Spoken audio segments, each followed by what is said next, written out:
Good evening and welcome to the Metropolitan Republican Club's webinar series. My name is Ian Walsh-Riley, President of the Met Club, and on behalf of our board, we're excited to have you join us. As a reminder, the donation link in the live chat. We hope you will make a contribution to help support the club so we can continue to bring you content-driven events such as this. Tonight, we are joined by radio talk show host Curtis Sliwa, who is well known by millions of Americans as the founder and leader of the Guardian Angels.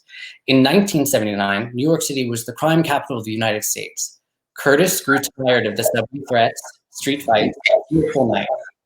These dangers and lack of control were the impetus for Sliwa's groundbreaking ideas. Conceived as a grassroots opportunity for individuals to rally with one another, the Guardian Angels quickly became an international phenomenon. Once again, on your site on New York's dangerous streets, Curtis and his Guardian Angels stand for justice and the empowerment of the individuals. And now to help New York City in its hours of need, Curtis has run for mayor. It's my pleasure to welcome tonight Curtis Sliwa. Curtis? Thank you, Ian, and thank you, members of the Met Club. I've been there over the years. I mean, that is an iconic building and a place where I have so many speakers and so many presentations, but I have at least an opportunity to Zoom this presentation to all of you instead of being in the Assembly Hall. And I just want to connect what Ian had to say. Back in 1979, I was motivated to start the Guardian Angels because our city was in fiscal disrepair. We were on the brink of bankruptcy, and crime was at an all-time high. 1 million people escaped New York City during the 1970s because there was no quality of life and crime was skyrocketing. Others chose to blame one another. I chose to organize young Black, Hispanic, Asian, whites, males and females, gays and straights, no matter who they were, to go out there in unarmed patrols and to provide safety in the subways and streets at no expense to the taxpayers. And that became an iconic brand for what people could do, not waiting for government, but what people could do. And now I've witnessed it as it's come full circle, and we're back. We're back to those Fear City days that motivated me to start the Guardian Angels. Not only are we on the brink of dissolving fiscally, and I see so many candidates offering solutions that mean giving away money that we don't have, but I know a good campaign is based on sometimes 3 ideas. A better campaign, 2 ideas. The best campaign, 1 idea. And it all revolves around public safety. Because if we don't get control of the streets and the subways again, if we don't provide for a better quality of life, if we don't provide people an opportunity to safely travel and conduct their business and come to the city as it eventually opens up, all the other remedies won't work. Secondarily to all of that, we have to be realists and say to anyone who comes up with ideas, because I'm not pretentious, I'm not omnipotent. I know there are a lot of things I don't know, unlike Cuomo and de Blasio who think they know it all. And I'm going to put in a room experts. And when they come up with new ideas on how to resurrect the city after the pandemic and the crime increase and the fiscal malaise we're in, they just do it more. We have to do it more of it with less money spent. And then lastly, education. We spend $30 billion, a bloated budget, the Department of Education, out of $92 billion, much of which is wasted in the city budget. And we're not getting any return for the children or the families who send their children to public school. I not only want to promote more use of charter school and expand their campuses, but help the parochial schools and promote vocational schools, whether you're in the public schools, the charter schools, or the parochial schools. If you want the help from the taxpayers, you've got to create more outlets for young people so that they'll have negotiable skills, which many of them don't have now. And that comes through vocational training in our school system. So that gives you a sort of a thumbnail sketch of why I'm running for mayor. I love this city. I've bled out in this city, been shot and stabbed in this city. And my heart goes out to this city and in its time of need. And I think I know the way back to recover us to the grandeur and glory and greatness of previous years, the 20 years in which we had a Republican who was mayor of the city of New York. Thank you. And I want to start by congratulating you because you're the first Republican to be endorsed by a GOP county committee. What did you tell the Staten Island GOP that you think helped them decide in your favor, and why should other counties follow suit and endorse you? Well, I have a special bond in Staten Island. As you know, they were able to elect people out in Staten Island. They've had very contested races. They're very well organized. But as I've reminded the other committees, as I'm reminding the Met Club right now, remember, if it wasn't for Staten Island back in 1992, there would be no Rudy Giuliani who would have replaced David Dinkins. It was the secession move of Staten Island that drew out such a phenomenal vote that it propelled Rudy to victory, unlike when he lost in that previous race. And then a lot of people don't realize that when Bloomberg won after the attack of 9/11, spending $50 million against Mark Green, he won only by 30,000 votes. The margin of victory again came from Staten Island. So I went out there to honor Staten Island, to talk about their issues, and to let all Republicans know, no matter where they are in the 5 boroughs, that as goes Staten Island, hopefully the other four boroughs can go and once again be able to elect Republicans to local office as they did years ago when I was growing up in Brooklyn. And more importantly, to work in solidarity as Staten Island has with Brooklyn. Because as you know, Nicole Malliotakis represents Staten Island and Brooklyn as the congresswoman who beat Max Rose. Right. Nush, who's the new assembly person who replaced her, his district consists of both Staten Island and Brooklyn. And you know they're going to redistrict. Mm-hmm. The Democrats with their supermajority are going to redistrict, and they're going to try to take away those seats. And that's why we all have to be together in solidarity to protect what we have and to grow what we can get in the future.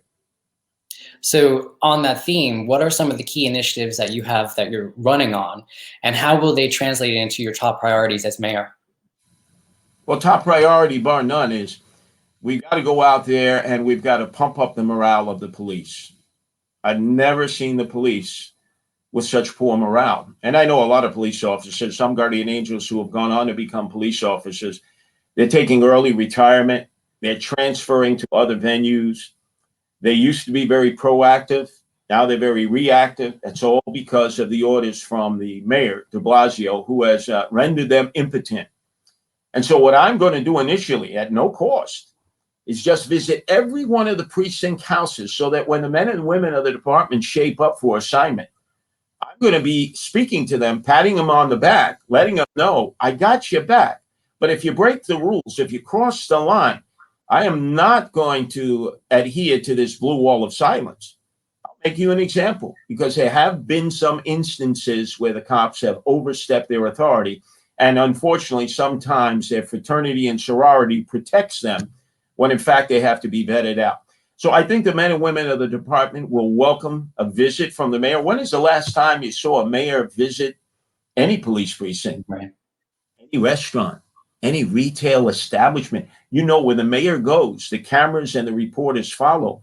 This mayor has chosen to stay in his little bunker in City Hall or go on walks in Prospect Park and try to imagine what it would have been like to be the president of the United States when he abdicated. He abandoned us for 4 months in that Don Quixote quest of his. But no, I'm going to be out and about, and I'm going to be the cheerleader. One thing I learned from my nemesis, Ed Koch, and he was my nemesis because he didn't like the Guardian Angels at first. He disparaged us.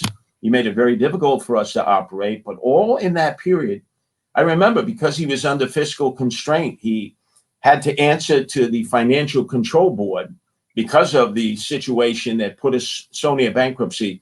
And he'd be out there cheerleading every day, the subway riders. He'd be in the theater district, Times Square, Herald Square. He'd be cheering on the arriving tourists. And he made you feel better, even though fiscally we couldn't do much at that point. You just felt better being a New Yorker. And that's probably the main thing I can contribute from day one, which we haven't seen either from de Blasio or really the titular mayor of the city of New York, Andrew Cuomo, who really does pull the strings in many instances. Well, it sounds like you and your nemesis had a grudging respect for each other. Oh, absolutely. Ed Koch, just to tell you a little story, I was shot 5 times with hollow point bullets in the back of a yellow cab on June 19th of 1992 on the orders of the Gaudis to the Gambinos. Went through 4 federal trials to deal with that.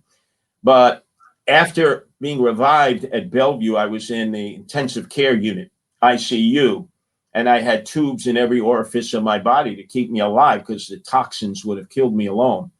And when I came to in the ICU 2 days into being basically under, on a ventilator, the first person I looked at to my left was Ed Koch. I thought I had died and gone straight to hell without a justice suit. And from that day forward, I couldn't ask for a better friend. Wow. Great city historian that he was, gave me a lot of guidance and said, hey, look, guardian angels, they're like chicken soup if you have a cold. It's like liquid penicillin. I love the guardian angels now. And for a man who never acknowledged being wrong, to admit he was wrong about us, took a lot of courage on his part. That's a great story. So talking about the guardian angels, they've returned to the city subways to back up the NYPD. What are they encountering? What is being reported back to you? And what is the media deciding not to cover? Well, unlike a lot of other organizations, as the founder and director, I'm out there with the Guardian Angels as much as I possibly can be. And I see the same conditions that the people who have to work in the system, the essential workers, and those few who actually take the trains now, because 70% of the people will not return and ride the trains or the buses. And it's no longer because of the pandemic, it's because of the crime. Right. Number one, emotionally disturbed persons live in the subway. That's not going to happen in a Sliwa administration. These men and women, they need mental health care. Cuomo has eliminated the bedding capacity in the psychiatric facilities throughout the state. When he came on board as governor, there were 30,000 beds. They're down to 3,000. Likewise, Mayor de Blasio has done that in the municipal hospital system in Elmhurst, in Kings County, and in Bellevue. There's so few beds to deal with the mental health issues. And so, number one, you have to transport them out, get them a psychiatric evaluation. If they need medicine, they have to be provided with that.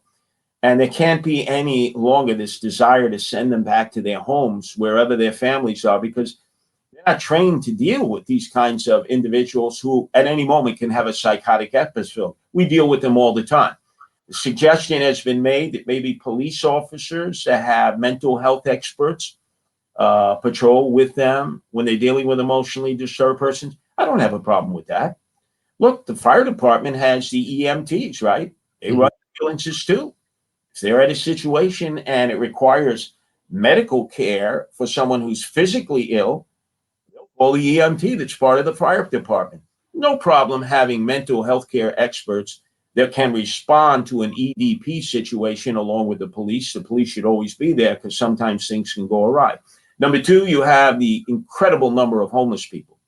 We already house in mostly hotels in Manhattan, 18,000, mostly single able-bodied males that were moved out of the shelters in the various boroughs because of the fear that COVID-19 would spread.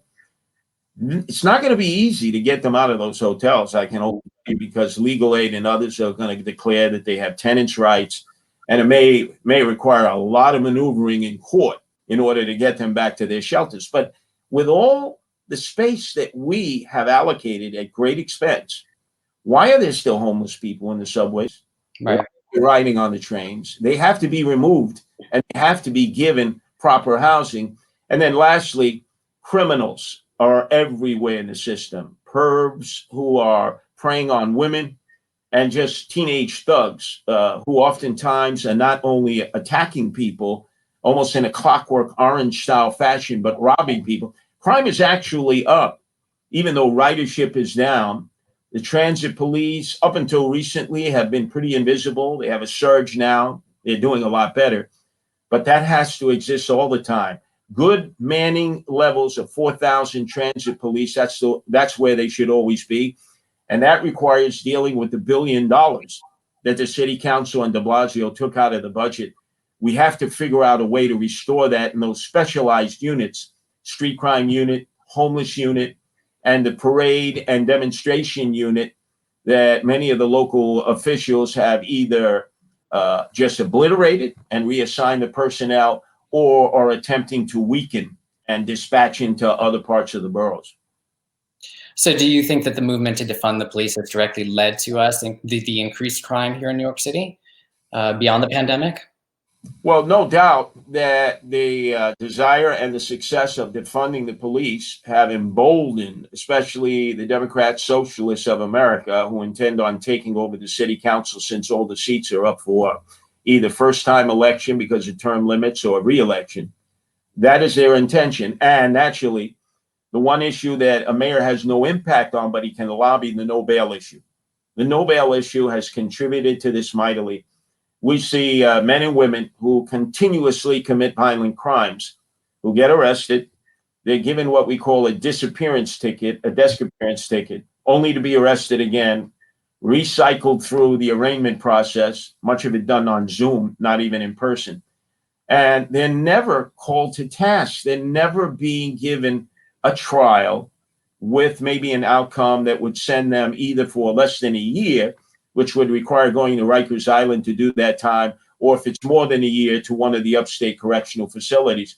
So we have this treadmill now of violent criminals who know that they have a license to commit crimes, and they're getting bolder and more audacious. Look what's happening in some of the designer stores, the 500 stores, the retail establishments. They're having looting and armed robberies taking place in broad daylight. In other instances, the robbers are breaking into an empty storefront, of which there are many across the city landscape, especially in Manhattan. And then they're breaking into the occupied retail establishment, and they're stealing and then going through the empty facility. And that's happening at record levels. And even when there are arrests, there's very little prosecution and there's almost no incarceration. So that's going to stop. The DAs must be pressured to enforce the law.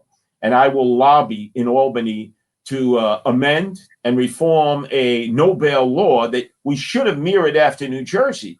But Cuomo and the state legislature is so pretentious, they're so arrogant, that they didn't say, wow, Jersey's no bail law seems to be working relatively well. Maybe with a few minor adjustments, we could adapt it to New York. No, they decided they were going to create their no bail law, never consulted with law enforcement or prosecutors, only with defensive attorneys and with those who are very sympathetic to the needs of the criminals and those who are juvenile detainees. So that bail law has to be attacked. And a mayor, again, can apply a lot of pressure through lobbying and constantly talking about, see that criminal? The reason they're out stalking again, the reason they're out raping and robbing and marauding is because there was no bail. And bail should be issued for two reasons. One, because you're a flight risk. And two, because you're a danger either to yourself, which sometimes happens when you have mental health issues, or a danger to the community. And you should be able to be remanded to jail, no bail. And that's what I'm going to fight for. All businesses are suffering in the city, but small business most of all. How would you go about helping small business in particular? Well, I see the small businesses all over the five boroughs, and they're devastated. You can see the outside facades are all papered up. The rental signs are up, the leasing signs are up, and probably there are no takers. First off, what you have to do is you have to say, if you believe in capitalism as I do and not the socialism of the DSA and Alexandria Ocasio-Cortez, is that this is a time where it's supply and demand. All the forces that be, from those that write the mortgages, to the banks that oversee it, to the landlords, to the tenants, to those who lease commercial property, to those who rent residential property or have retail property, it's got to be, let's make a deal. It's almost like if you grew up watching Monty Hall, let's make a deal, and see where the marketplace settles. If any of you have been watching the rental rates, particularly in Manhattan, where there's been almost a mass evacuation on the Upper West Side, the Upper East Side, down in Chelsea, down over in the lower part of the Lower East Side, you notice that rents are beginning to drop precipitously because the supply is overwhelming and the demand is not there. You let the marketplace take care of some of that. But in the meantime, when you have these moratoriums on evictions, And we know that there are men and women who not only are gainfully employed and earning money and banking money because there's not many places to actually spend it, or getting stimulus while they're also earning a paycheck, and then they refuse to pay the rent, Right. have to be dealt with harshly because they're gaming the system. Mm-hmm. There are a lot of people out there gaming the system, and none of the elected officials that exist now want to call them out. I know there are some Republicans that don't want to call them out. But if you're someone like me who knows how people can game the system playing three-card Monte or white-collar three-card Monte and game the system, then you're going to try to attack the heart of the problem. The people who are in need of a moratorium, who might have been evicted and just didn't have the wherewithal, they have to be protected. But the people who've gamed the system, they're going to have to be evicted or they're going to have to pay back rent. And we're going to have to be on the side of those landlords who are playing by the rules. Mm-hmm. Many of them are in dire circumstances. Now, remember, the DSA has been very clear about this, AOC and all her adherents. They don't want anyone paying rent. They have suggested if people don't pay rent, then the landlords will vacate the property, which is true, and the city or the state will inherit it. And based on that assumption, they'll create affordable housing. I lived through that in the 70s. It led to abandoned buildings. It led to arson. It led to a deterioration of property values in all neighborhoods. It led to a diminution of the quality of life. We can't go back, and we can't let these new Democrat socialists who are very naive and are not dealing with common sense to be able to dictate how the housing stock is to be appropriated, and whether it's commercial rent or whether it's residential rent or mortgages. To chase the landlords and to vilify them will lead to the city dissolving as we know it today. Absolutely. How do you propose keeping New Yorkers from fleeing for lower cost of living states and quite frankly, safer regions? Number one, I am never, ever going to criticize anyone who leaves the city. There's a lot of reasons you would leave the city at this particular time. What I want to be able to do is maintain a relationship so that at one, maybe they'll continue to visit this city that many of them were birthed in or they love so dearly, or maybe have relatives and friends in. So when the cultural and the various entertainment outlets begin to open up, which turns this city into a vibrant 24/7, 365 place to be, I want these people returning, spending their money here. And I want them thinking about the possibility of having a second residence here, as many of them have. And I don't want to tax them. I don't want to create a tax that's going to drive them even further away, because we know as we speak that Miami Beach is saying, come on down. Mm-hmm. And is saying, come on down. They're offering them a lot of incentives to move businesses, to move their workers, lock, stock, and barrel out of the city. I saw it during Rudy Giuliani, and there was no better guardian of the city than Rudy Giuliani. But it occurred right in Jersey City. Many of you know Exchange Place. It's Wall Street. It was a mayor in Jersey City, should have been the governor. It's really a good guy, Brent Shundler, who went to Wall Street and convinced them to cross over the Hudson River, in which he gave them tax incentives. So you had Goldman Sachs with a main office on Wall Street, and then their secondary office was right across the Hudson River in Exchange Place. And before you know it, Rudy woke up and realized that Brett Shundler in Jersey City was picking our pockets. And that's when all of a sudden his economic incentive program really triggered in, because if we don't learn from those times, from a local like Brent Shundler, who was successfully able to get businesses to move over to Jersey City, then we're going to be doomed to having more and more businesses vacate New York City, and they're not going to return. Their workers are not going to return. And if it is one thing we've learned during this pandemic, they don't need to be in New York City any longer. They don't need to even take a loss to have a shingle in New York City.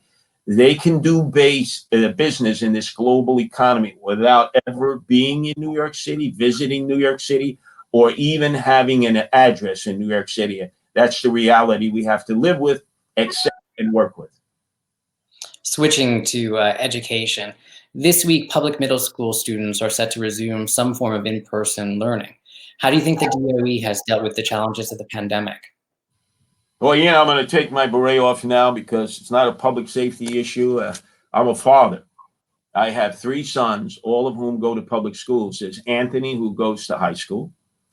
Carter, who goes to junior high school, middle school. He is going to be starting as of tomorrow. And then Hunter, who just turned 9 this week, he's been going 2 days a week to elementary school, public school. And then 3 days he has virtual learning at home. And whenever I'm able to sort of assess what's happening, Hunter tells me the teacher he has in the classroom is different than the teacher who conducts the virtual training.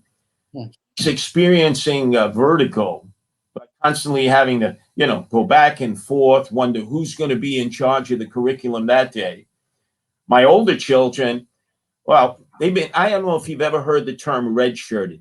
It's oftentimes utilized when you want to play an extra season, maybe a varsity football, Okay, or varsity track and field. They sort of, you get an extra year, 5th year of high school. We're pretty much going to have to redshirt a lot of our young men and women who have been impaled by what we have done by not forcing the teachers to come back in the classroom and the children to be in the classroom, because that's where learning can really take place. And it's going to be a tough haul because probably nothing is going to sort of fall into line totally as we knew it before the pandemic hit. But in the fall, especially around Labor Day, which will be in full campaign mode at that point, that has to be issue number 1. The children must be in the school. The teachers must be in the school. We've got to clear the bureaucrats away. The charter schools have to come back. The charter schools, they don't have in-school training. The parochial schools have 5 days a week of in-school training. And think of it. Have they had any reports of coronavirus? Yeah, minimal. And they've adjusted. But the parochial schools have led on this. They've been fearless. The charter schools have decided, no, we'll do all virtual training. They haven't even attempted to do the half and half measures. And de Blasio and Carranza, oh, wow, they're all over the map. And the UFT is an impediment. And parents have been frightened by the teachers union to the point where now they're beginning to realize, look, my children are safer in school than they're even here in my home, in which they're only amongst those who live amongst us. We really have to fight for that. We know what sets you apart from your Democrat opponents, but how do you contrast yourself against your Republican opponents In this race? In this race for mayor, your Republican opponents? Well, there are a few different Republican opponents. I'll just mention, because I want to have to be negative, but Fernando Mateo, who I think has already interviewed with you. I say to myself, how dare you, Fernando? You were responsible for the worst mayor in the city of New York, Bill de Blasio, who has single-handedly destroyed the city that we love. You went out, you illegally fundraised for him. You used straw donors. You publicly acknowledged that. You're lucky you're not in jail with the other co-conspirators who were involved in that. But instead of saying, I made a mistake, and I think everybody can admit we all make mistakes. I've sure made a lot of mistakes myself. But Fernando, every time I bring this to his attention, because, unlike Facebook, where you might be in Facebook prison or Twitter prison, Twitter jail, there's no Google jail. All you have to do is hit Google and see how closely tied in he was to de Blasio. So instead of acknowledging it's a mistake, I was tricked, I was victimized, I was fooled. Let me tell you this. If he was tricked, victimized, or fooled by Bill de Blasio, then he doesn't deserve to be mayor of the city of New York, because there are a lot of other Bill de Blasios out of there who are going to use a lot of chicanery in trying to take our badly needed tax dollars and divert them from one program that should be diverted to a program that's going to benefit us all. So that's what I say about Fernando. I don't know enough about Sarah. Seems like a fine a woman. I've had discourse with her on the streets of the Bronx when we were interviewing with the Bronx County GOP. Joe Pepitone, I grew up in that age of the Yankees, so right away I thought Joe Pepitone, who I actually knew in Canarsie, but he's the nephew of Joe Pepitone. And apparently was a fine police officer, had a very good track record. So that's really the only negative thing I see is the connection that Fernando had with de Blasio. And I think that immediately discounts him from being seriously considered the Republican standard bearer to go up to whoever survives the democratic process in late June. Since you brought him up before, I'd be remiss if I didn't ask you about Governor Cuomo and this current scandal with the nursing homes. Well, I was out there in April. I used my bully pulpit of WABC radio to urge our listeners that could not see their relatives, their loved ones, or friends to actually personally sue Cuomo, not sue the state, because that could take forever. And obviously, we pay the bill. Cuomo didn't care. And so I was able to encourage a number of lawyers to come forward to look to personally sue Cuomo himself. It actually had been done. Pataki, in the last years of his administration, he was sentencing in perpetual time predators of young people. He said, no, they're a menace to society. We're going to keep them in jail, even though they are subject to being released now. The Legal Aid Society came and sued Pataki personally for $26 million. Luckily, a jury did not grant them a victory. And then obviously after that would have come probably quite a financial settlement. Would have had to come out of Pataki's pocket. But that's how you straighten out someone like Cuomo. When I did line up the attorneys, they were in fear of Cuomo. They said, Curtis, I'd love to be able to do this, but I'll never be able to get any clients in New York. Cuomo will make my life miserable. And having been the number one adversary of Cuomo, anyone who's heard me on television or radio, I'm constantly on the case of Andrew Cuomo. In fact, his administration, which has been so corrupt. But what I did for our listeners also and other citizens, I actually visited the nursing homes in Staten Island and Brooklyn and the Bronx and Manhattan. And I went inside, broke the law, and got updates in terms of how their loved ones were doing. Because remember, the lockdown is still in effect. You cannot see your loved ones or friends in the nursing homes, whereas you can in New Jersey and Connecticut and other states around the country.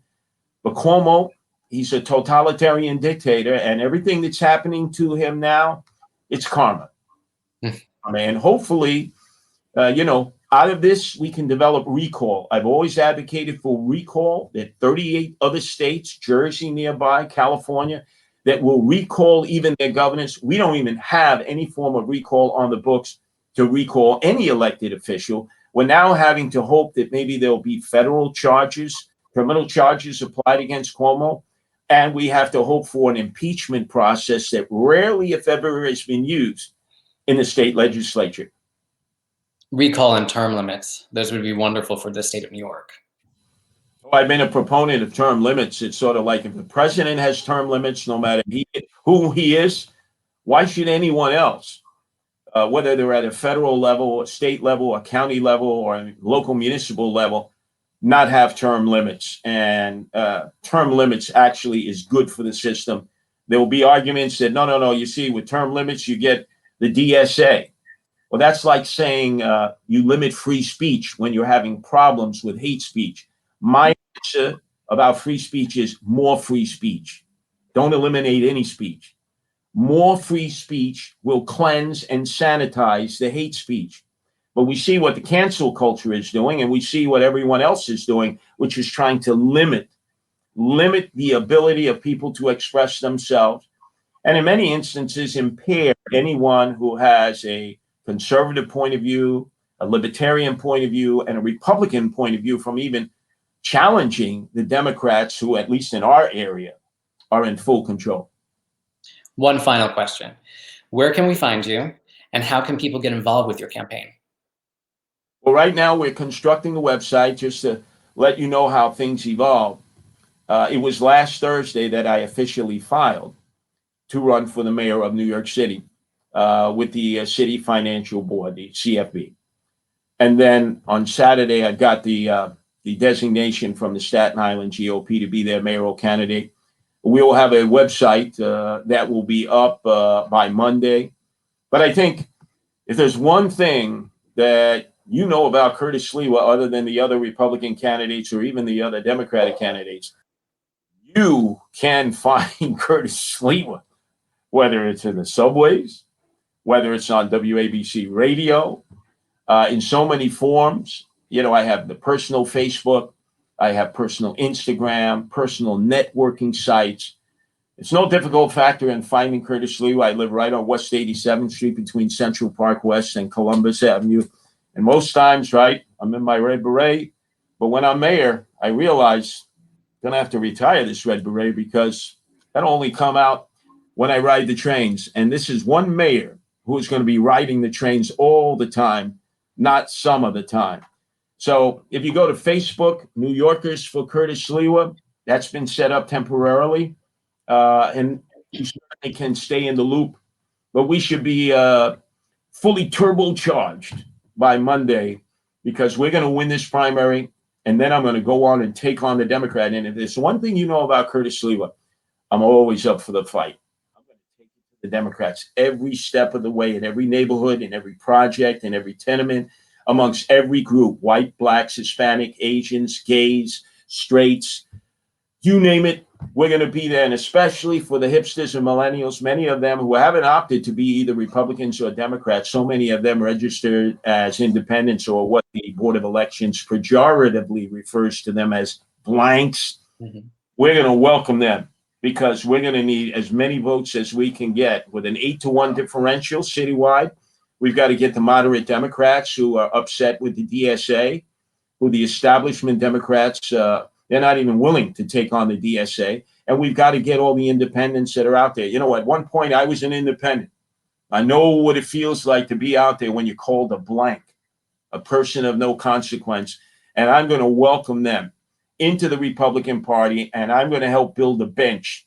So even if I lose, know this: Curtis Sliwa will be out there campaigning for all the local candidates, as I've always been, who are running as Republicans, and looking for those people who want to begin the venture of running for office themselves, even though they may have to realize you're going to lose, but eventually, based on the experiences and the accumulated situations that you face, you're going to have an opportunity to win, and we're going to have an opportunity to save our city and reclaim our city from the Democrats. Curtis Sliwa, thank you for joining us for tonight. Thank you for being so generous with your time. We wish you well with your campaign, and we look forward to seeing you at the Met Club soon. Oh, I can't wait. The majesty of the Met Club. Wouldn't that be great that I could announce maybe the fact that I've won the primary on the steps of the Met Club in late June? I mean, because that's where the Republican Party, that's the epicenter of activity in all the city of New York. Thank you so much for that. Have a good night.